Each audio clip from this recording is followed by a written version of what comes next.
नमस्कार, आपका स्वागत है। कलयुग के अंत के विषय में हमारे प्राचीन पुराणों में पहले ही भविष्यवाणी की हुई है।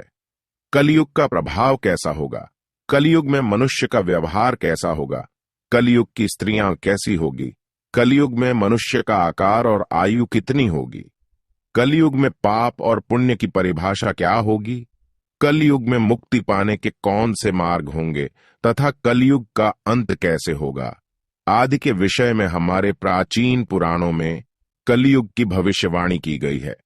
भगवान श्री कृष्ण ने कलयुग की भयावहता का वर्णन गरुड़ जी के सामने किया है, जिसके बारे में प्राचीन गरुड़ पुराण में बताया गया है। तो चलिए जान लेते हैं कलयुग के बारे में की गई प्राचीन भविष्यवाणियां।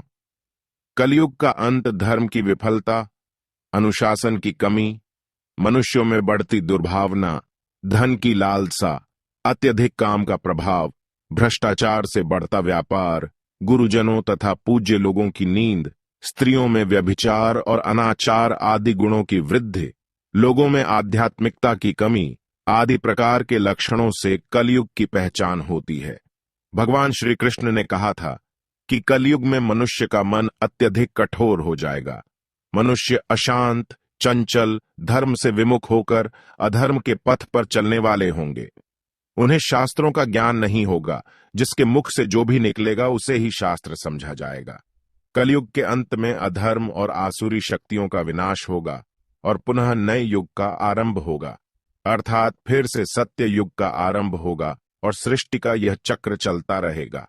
चारों युगों में कलयुग अंतिम युग होता है। सबसे पहले सत्ययुग, उसके बाद त्रेता युग, फिर द्वापर युग और अंत में कलयुग। महाभारत के युद्ध के पश्चात कलयुग का आगमन पृथ्वी पर हुआ था। यह युग धार्मिक और आध्यात्मिक स्थिति में सबसे कम प्रगति करने वाला माना जाता है। मान्यता के अनुसार आज से 3137 साल पहले महाभारत का युद्ध हुआ और कलयुग का आरंभ इस युद्ध के 35 वर्ष के पश्चात हुआ, अर्थात भगवान श्री कृष्ण के अपने धाम जाने के बाद हुआ। श्री कृष्ण कहते हैं, कलयुग में लोग अपने स्वार्थ को ही सर्वोपरि मानेंगे। धर्म का त्याग करके मटीरियलिस्टिक उद्देश्य को पाने के लिए जी जान से कोशिश करेंगे। धर्म में विश्वास न होने के कारण लोग अन्यायपूर्वक आचरण करेंगे। यदि हम आज के समय में देखें तो पाप इतना बढ़ चुका है, मानो ऐसा लगता है कलयुग का अंत अब निकट आ चुका है। लेकिन कुछ विद्वानों के अनुसार यह तो बस शुरुआत है। आगे कलयुग और भी भयानक रूप लेने वाला है। कलयुग के उस भयानक रूप को देखने की क्षमता आज के मनुष्यों के अंदर नहीं है। जब कलयुग का अंत समय निकट आएगा तो ऐसी ऐसी भयानक चीजें दिखाई पड़ेगी। मनुष्य का रूप इतना विकृत और भयानक हो जाएगा कि वह मनुष्य कम पिशाच ज्यादा दिखाई देंगे। तो आइए जान लेते हैं गरुड़ पुराण में कलयुग के अंत के विषय में क्या कहा गया है। गरुड़ पुराण के अनुसार एक बार गरुड़ जी ने भगवान श्री कृष्ण से पूछा, हे प्रभु, चारों युगों में कलयुग को ही सबसे भयंकर और दुख कारक माना गया है। इस कलयुग का अंत कैसे होगा और कलयुग का अंत समय निकट आने पर कौन से संकेत दिखाई देंगे? तब भगवान श्री कृष्ण ने गरुड़ जी को कलयुग के अंत के समय मिलने वाले भयानक संकेतों के बारे में बताया है। जब पृथ्वी पर चारों तरफ ऐसे संकेत दिखाई दे तो मनुष्य को समझ जाना चाहिए कि कलयुग का अंत निकट आ चुका है और अब सृष्टि का अंत प्रलय से होगा। सबसे पहला संकेत, भगवान श्री कृष्ण के अनुसार कलयुग का अंत समय निकट आने पर मनुष्य की आयु घटकर केवल 20 वर्ष ही शेष रह जाएगी। 12 वर्ष की आयु में ही मनुष्य के बाल पक जाएंगे। उनका शरीर अत्यंत कमजोर और सफेद रंग का होगा।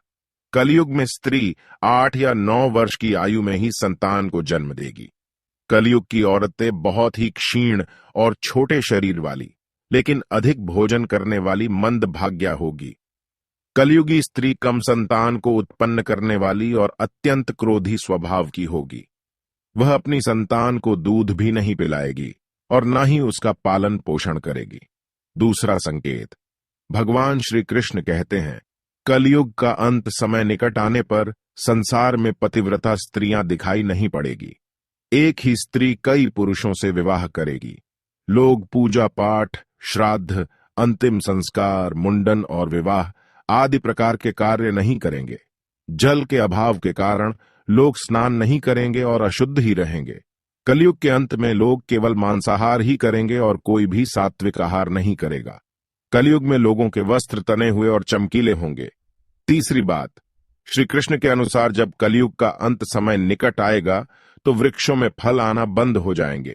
सभी वृक्ष फल रहित हो जाएंगे। सृष्टि में हर तरफ केवल शमी के वृक्ष ही दिखाई देंगे। मनुष्य शाकाहार छोड़कर केवल मांस का ही भक्षण करेंगे। कलयुग का भोजन तामसिक और रोग उत्पन्न करने वाला होगा। इसी कारण से लोग जल्दी ही बूढ़े होकर मर जाएंगे। कलयुगी मनुष्य गाय की पूजा करना बंद कर देंगे। सभी गाय का मांस खाएंगे। गायों को केवल दूध और मांस के लिए ही पाला जाएगा। चौथी बात, कलयुग का अंत समय निकट आने पर अल्प वृष्टि होगी, अर्थात बहुत ही कम बारिश होगी। खेत अनाज नहीं उगा पाएंगे। धान्य का आकार बहुत ही छोटा होगा और फलों में रस भी उत्पन्न नहीं होगा। मनुष्य भूख और प्यास के कारण ही मरने लगेंगे। मनुष्य को केवल बकरियों का दूध ही प्राप्त होगा।